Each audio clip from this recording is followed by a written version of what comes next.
యోహాను సువార్త 10వ అధ్యాయం 30వ వచనం నుంచి 42వ వచనం వరకు. నేనును తండ్రియును ఏకమై ఉన్నామని వారితో చెప్పెను. యూదులు ఆయనను కొట్టవలనని మరలా రాళ్ళు చేత పట్టుకొనగా, యేసు తండ్రి యొద్ద నుండి అనేకమైన మంచి క్రియలను మీకు చూపితిని, వాటిలో ఏ క్రియ నిమిత్తము నన్ను రాళ్లతో కొట్టుదురని వారిని అడిగెను. అందుకు యూదులు, నీవు మనుష్యుడు అయ్యుండి దేవుడు అని చెప్పుకొనుచున్నావు కనుక దేవదూషణ చేసినందుకే నేను రాళ్లతో కొట్టుదుమని గాని మంచి క్రియ చేసినందుకు కాదని ఆయనతో చెప్పిరి. అందుకు యేసు, మీరు దైవములని నేనంటినని ఈ ధర్మశాస్త్రంలో వ్రాయబడి ఉండలేదా? లేఖనము నిరర్ధకం కానేరదు కదా. దేవుని వాక్యము ఎవరికి వచ్చునో వారే దైవములని చెప్పిన ఎడల, నేను దేవుని కుమారుడినని చెప్పినందుకు తండ్రి ప్రతిష్ఠ చేసి ఈ లోకములోనికి పంపిన వానితో నీవు దేవదూషణ చేయుచున్నావని చెప్పుదురా? నేను నా తండ్రి క్రియలు చేయని ఎడల నన్ను నమ్మకుడి, చేసిన ఎడల నన్ను నమ్మకున్నాను. తండ్రి నా యందును నేను తండ్రి యందును ఉన్నామని మీరు గ్రహించి తెలుసుకుని ఉన్నట్లు ఆ క్రియలను నమ్ముడని వారితో చెప్పెను. వారు మరలా ఆయనను పట్టుకుని చూచిరి, కానీ ఆయన వారి చేతి నుండి తప్పించుకొని పోయెను. యొర్దాను అద్దరిన యోహాను మొదట బాప్తిజం ఇచ్చుచుండిన స్థలమునకు ఆయన తిరిగి వెళ్ళి అక్కడ ఉండెను. అనేకులు ఆయన ఎదుకు వచ్చి, యోహాను ఏ సూచక క్రియను చేయలేదు, కానీ ఈయనను గూర్చి యోహాను చెప్పిన సంగతులన్నీ సత్యమైనవనివి.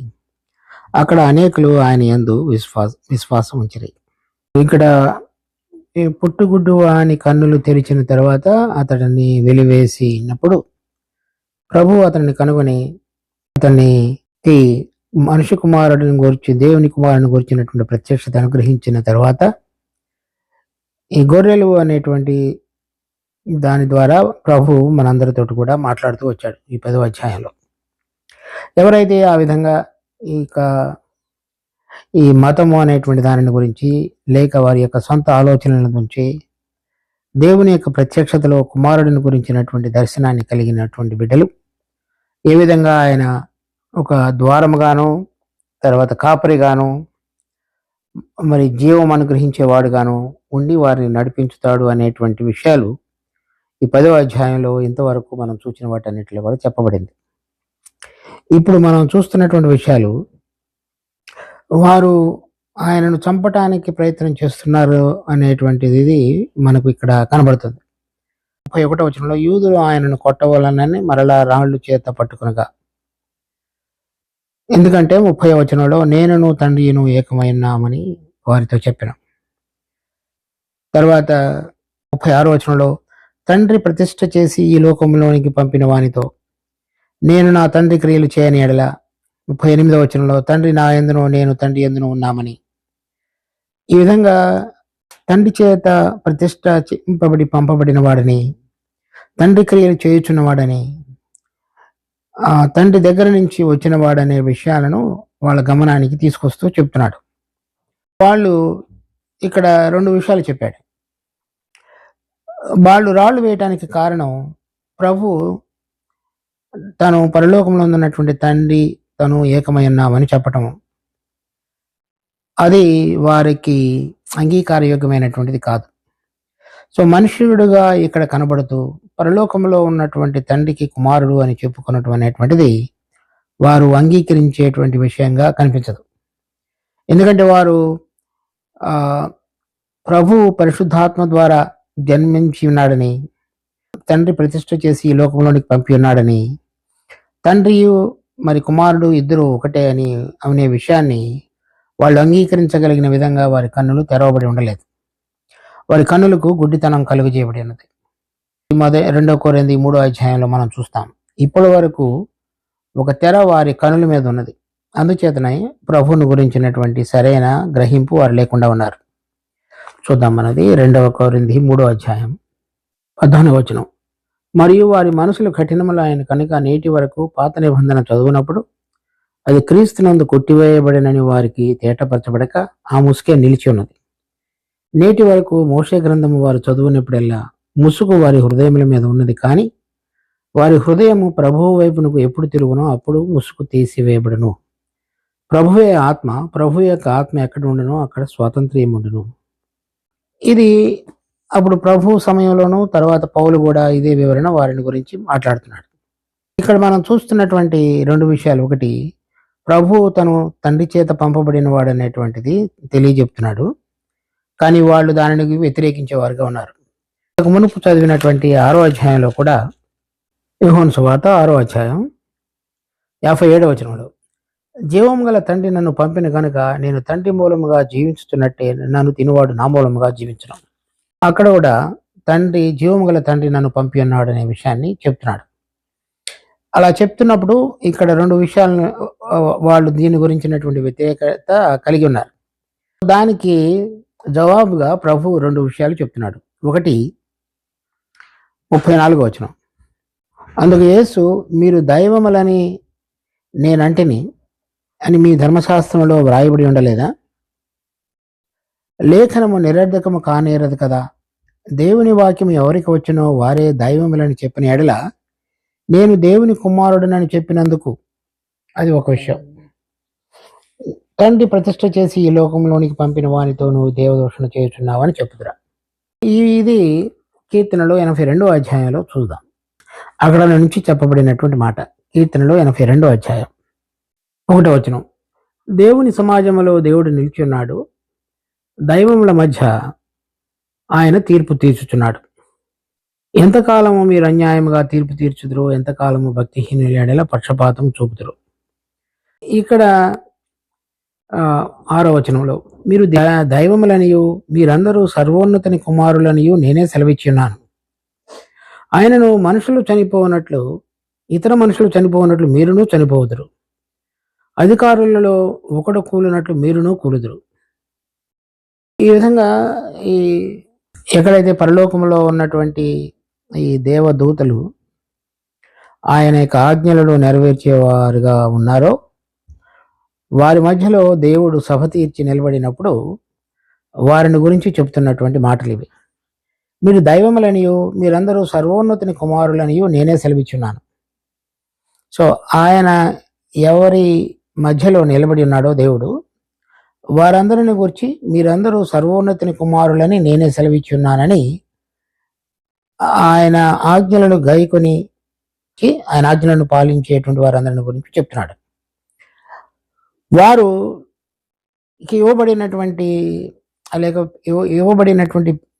వారిని ఏ పిలుపుతో లేకపోతే ఏ బిరుదుతో దేవుడు సంబోధిస్తున్నాడంటే దైవ కుమారులని. అందరికీ కేవలము దేవుడు యొక్క వాక్యం ఇవ్వబడింది, దాని అనుసారంగా వాళ్ళు జీవించటం లేకపోతే దేవుని క్రియలు జరిగించడం అనేటువంటిది వాళ్ళ పని. వాళ్ళని దేవుడు ఆ విధంగా సంబోధించినప్పుడు మరి తండ్రి స్వయంగా నన్ను ప్రతిష్ఠ చేసి ఈ లోకంలోనికి పంపి ఉండగా నేను తండ్రి చేత పంపబడిన వాడను, తండ్రియు నేను ఏకమై ఉన్నామని చెప్పినప్పుడు మీరు దానిని అంగీకరించేటువంటి విధంగా ఎందుకు లేక వ్యతిరేకిస్తున్నారని అడుగుతున్నాడు. అది ఒకటి. రెండవది, నేను నా తండ్రి క్రియలు చేయని ఎడల నన్ను నమ్మకుడే. ఇక్కడ చెప్తున్నాడు, నేను చేసిన ఎడల నన్ను నమ్మకునను, తండ్రి నా యందును నేను తండ్రి యందును ఉన్నామని మీరు గ్రహించి తెలుసుకున్నట్లు ఆ క్రియలను నమ్ముడని చెప్పుడు. ఇక్కడ యోహాను సువార్త 5వ అధ్యాయం 5వ వచనంలో ఒక 38 ఏళ్ల నుంచి వ్యాధి గల మనుషుడు స్వస్థపరచబడుట అనేది చూస్తాం. తర్వాత 9వ అధ్యాయంలో ఒక పుట్టుగుడ్డువాడిని స్వస్థపరచుట అనేటువంటి విషయాన్ని కూడా చూస్తాం.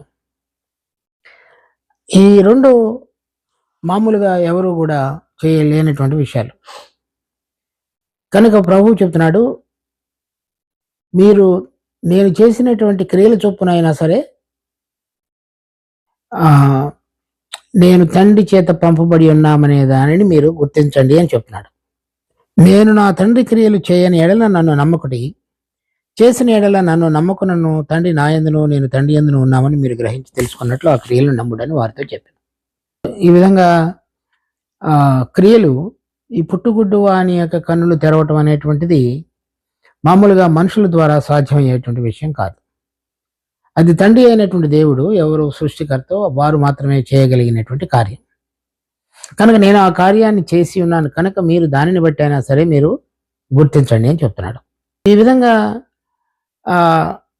వాక్యం ఎవరికి అనుగ్రహించబడినదో వారు దైవములని చెప్పిన ఎడల తర్వాత తండ్రి చేయుచున్న క్రియలు నేను చేసిన ఎడల వారిని దైవంని పిలిచినప్పుడు నేను తండ్రి ప్రతిష్ఠ చేసి పంపబడిన వాడని గాను తండ్రి కార్యములు చేసేటువంటి వాడని గాను ఉన్నాను కనుక నేనును తండ్రియు ఏకమై ఉన్నామని చెబుతున్నాడు ప్రభు.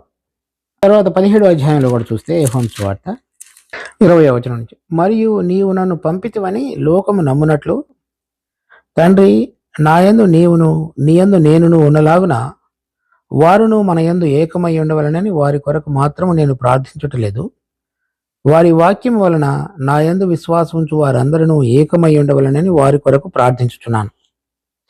మనము ఏకమై ఉన్నలాగున వారును ఏకమై ఉండవలనని నీవు నాకు అనుగ్రహించిన మహిమను నేను వారికి ఇచ్చితిని. ఇక్కడ ఏ విషయంలో అయితే ప్రభువును వారు చంపటానికి ప్రయత్నం చేస్తున్నారో అదే విషయాన్ని ప్రభు తన శిష్యులతో చివరి రోజున మాట్లాడుతున్న సమయంలో తన ప్రార్థనలో కూడా అదే చెప్తున్నాడు, తండ్రి నీవును నేనును ఏకమైనలాగున అని. కుమారుడు చేసినటువంటి క్రియలు, తర్వాత వాక్యంలో అంతకు మునుపు వారి దేని విషయం అయితే నమ్ముతున్నారో దేవుని వాక్యం అనుగ్రహించబడిన వారికి దైవ కుమారులని చెప్పబడినటువంటిది. ఈ 2 కారణాల ఆధారంగా అయినా సరే మీరు నేను తండ్రి చేత ప్రతిష్ఠింపబడి ఈ లోకమునకు పంపబడి ఉన్నాననే విషయాన్ని మీరు గుర్తించండి అని చెప్తున్నాడు. 39వ వచనంలో, వారు మరలా ఆయనను పట్టుకొన చూచిరి, కానీ ఆయన వారి చేతిలో నుండి తప్పించుకొని పోయాను. యోర్దాను అద్దరిన యోహాను మొదట బాప్తిజం ఇచ్చుచుండిన స్థలమునకు ఆయన తిరిగి వెళ్ళి అక్కడ ఉండెను.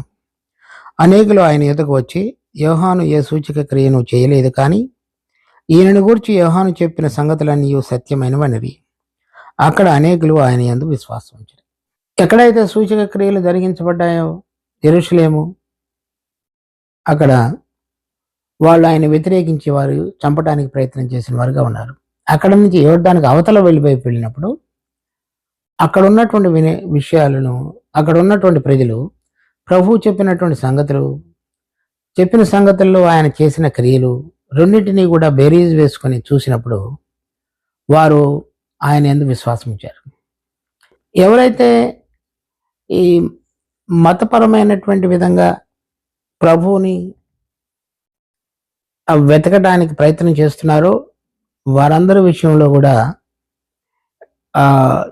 దేవుని యందు విశ్వాసం ఉంచడం అనేటువంటిది వారికి కష్టమైంది. ఎవరైతే ఎటువంటి అడ్డంకులు లేకుండా తెరవబడినటువంటి హృదయం కలిగిన వారుగా ఉన్నారో వారు ప్రభువు చేసినటువంటి క్రియలు, చెప్పినటువంటి మాటలు ఆలోచించినప్పుడు వారు ఆయన యందు విశ్వాసం ఉంచడం అనేటువంటిది సులభమైంది. ఈ విషయాన్ని 1 కొరింథీ 1వ అధ్యాయంలో పౌలు ఈ విధంగా చెప్తాడు. 1వ అధ్యాయం 21వ వచనం, దేవుని జ్ఞానానుసారముగా లోకము తన జ్ఞానము చేత దేవుడిని ఎరగకుండినందున సువార్త ప్రకటన అను వెర్రితనము చేత నమ్మువారిని రక్షించుట దేవుని దయాపూర్వక సంకల్పమాయను. యూదులు సూచక క్రియలు చేయమని అడుగుచున్నారు, గ్రీసు దేశస్థులు జ్ఞానము వెతుకుచున్నారు. ఇక్కడ పౌలు చెప్తున్నాడు యూదులను గురించి, గ్రీసు దేశస్థులను గురించి. ఈ లోక జ్ఞానం అనుసారంగా లోకము దేవుని ఎరగాలని ప్రయత్నం చేస్తున్నది. యూదులు సూచక క్రియలు చేయమని అడుగుతున్నారు. అప్పుడు సూచక క్రియలు జరిగించుతూ వచ్చినప్పటికీ కూడా నమ్మలేదు. తర్వాత 24వ వచనంలో, ఆయన యూదులకు ఆటంకముగాను అన్యజనులకు వెర్రితనముగాను ఉన్నాడు, కానీ యూదులకేమి గ్రీసు దేశస్థులకేమి పిలువబడిన వారికి క్రీస్తు దేవుని శక్తియు దేవుని జ్ఞానమునై ఉన్నాడు. దేవుని వెర్రితనము మనుషుల జ్ఞానం కంటే జ్ఞానం గలది, దేవుని బలహీనత మనుషుల బలము కంటే బలమైనది. సహోదరులారా, మిమ్మల్ని పిలిచిన పిలుపును చూడడి. మీలో లోకరీతిన జ్ఞానులైనను ఘనులైనను గొప్ప వంశపు వారను అనేకులు పిలువబడలేదు, కానీ ఏ శరీరయు దేవుని ఎదుట అతిశయింపకుండానట్లు జ్ఞానులను సిగ్గుపరచుటకు లోకములో ఉండు వెర్రివారిని దేవుడు ఏర్పరచుకుని ఉన్నాడు. బలవంతులైన వారిని సిగ్గుపరచుటకు లోకములో బలహీనులైన వారిని దేవుడు ఏర్పరచుకుని ఉన్నాడు. అక్కడ యోర్దానికి అవతల పైకి వెళ్ళినప్పుడు ఇక్కడ చేసినటువంటి సూచక క్రియలు, చెప్పినటువంటి మాటల గురించి అనేక మంది విశ్వసించారు. ఎక్కడైతే జరిగించాడో ప్రభువు కార్యాలు, వారు దేవుడు చేసినటువంటి సూచక క్రియలు, చెప్పినటువంటి మాటల విషయంలో కూడా వారు ఎప్పుడు కూడా వాళ్ళ యొక్క సొంత జ్ఞానం ద్వారా దేవుడిని వెతకటానికి, లేకపోతే ఈయన దేవుని కుమారుడని నమ్మటానికి చేసినటువంటి ప్రయత్నంలో వాళ్ళకి ఇమడలేదు. అందుచేత ఆయనను చంపటానికి ప్రయత్నం చేస్తూ వచ్చారు. మన జీవితంలో ప్రభువును గురించినటువంటి ప్రత్యక్షత ఈ పరలోక సంబంధమైనటువంటిది ఆత్మ ద్వారా జరిగేటువంటి విషయం. ఒకడు పైనుంచి కొత్తగా జన్మించితేనే కానీ. సో ఆ ఆత్మ మనల్ని వెలిగించినప్పుడు మనలో ఉన్నటువంటి పాపస్థితిని ఈ యేసు ప్రభు ద్వారా దేవుడు ఏదైతే కార్యాన్ని జరిగించి మనలో ఆయనతో సమాధానపరచుకొని చూస్తున్నాడో ఆ విషయాన్ని, ఆ రెండింటిని మన అంతరంగానికి స్పష్టమయ్యేటట్లుగా పనిచేస్తాడు. అప్పుడు మాత్రమే మనం విశ్వసించగలుగుతాం దేవుని యొక్క కార్యం. కానీ ఇక్కడ మనం చూస్తున్నటువంటి విషయం, అనేక కార్యాలను జరిగించుతూ మన హృదయాలు ఆయనకి స్పందించే విధంగా ఉండాలని ఆయన కోరినప్పుడు వాళ్ళు కఠినపరుచుకొని ఆయనను చంపటానికి ఎదురు తిరిగినటువంటి విధంగా వాళ్ళ యొక్క చరిత్ర ఉంది.